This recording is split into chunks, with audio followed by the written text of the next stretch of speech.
Nah, di video kali ini kita akan membahas mengenai aritmatika sosial.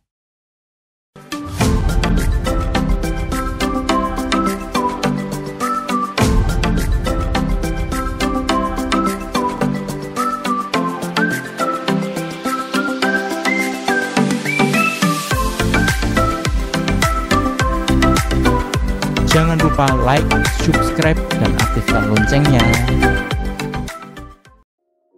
Aritmatika sosial itu adalah sebuah materi yang sering kita jumpai dalam kehidupan sehari-hari, yaitu berkaitan dengan harga jual, harga beli, untung, ataupun rugi. Untuk memperdalam materi ini, mari kita simak pembahasannya berikut ini. Aritmatika sosial untuk materi harga jual, harga beli, untung, ataupun rugi.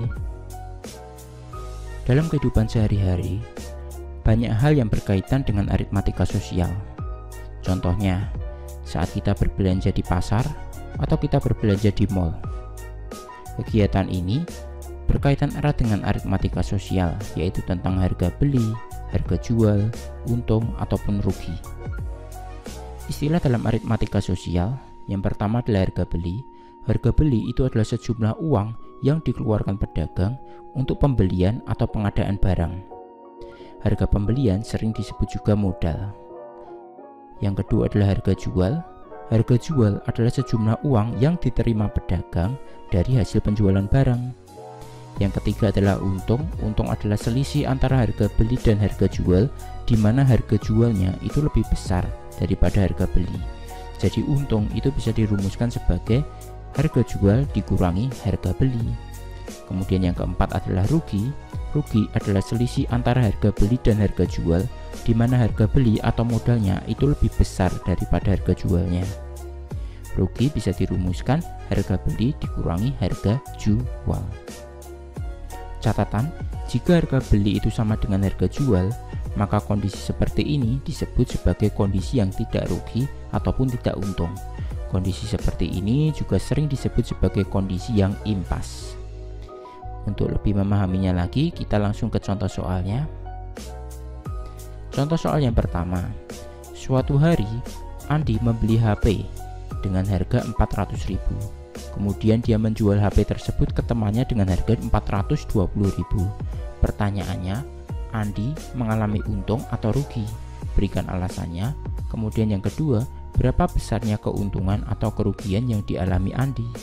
Nah, kalau kita lihat harga beli, Andinya itu membeli HP-nya, kan harga belinya 400.000, iya kan? Kemudian harga jualnya adalah 420.000. Berarti karena harga jualnya lebih besar daripada harga beli, maka Andi mengalami kondisi yang untung. Kemudian berapa besarnya untungnya? Nah, untungnya berarti tinggal dikurangi aja, gampang banget. 420.000 dikurangi 400.000 sehingga diperoleh untungnya 20.000. Seperti ini contoh soal pertama. Contoh soal yang kedua. Suatu hari Ani membeli sebuah tempat pensil dengan harga 100.000. Kemudian dia menjual tempat pensil tersebut ke temannya dengan harga 90.000. Pertanyaannya, Ani mengalami untung atau rugi? Berikan alasannya. Kemudian kita menentukan besarnya keuntungan atau kerugian yang dialami Ani. Nah, kalau kita lihat harga beli itu 100.000, kemudian Ani menjualnya atau harga jualnya itu adalah 90.000. Karena harga belinya itu lebih besar daripada harga jualnya, maka Ani mengalami kondisi rugi. Nah, ruginya berapa? Ya udah dikurangi aja. 100.000 dikurangi 90.000, hasilnya adalah 10.000. Contoh soal ketiga. Suatu hari Ana membeli sebuah baju dengan harga 250.000. Karena ukurannya tidak pas, kemudian dia menjual baju tersebut ke temannya dengan harga yang sama, 250.000. Ani untung atau rugi? Nah, kalau kita lihat harga belinya itu sama dengan harga jualnya, sama-sama 250.000 kan.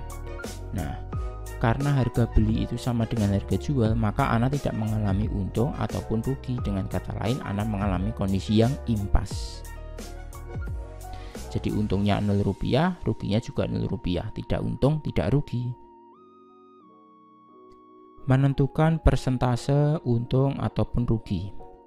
Besarnya keuntungan atau kerugian dapat disajikan dalam bentuk persen.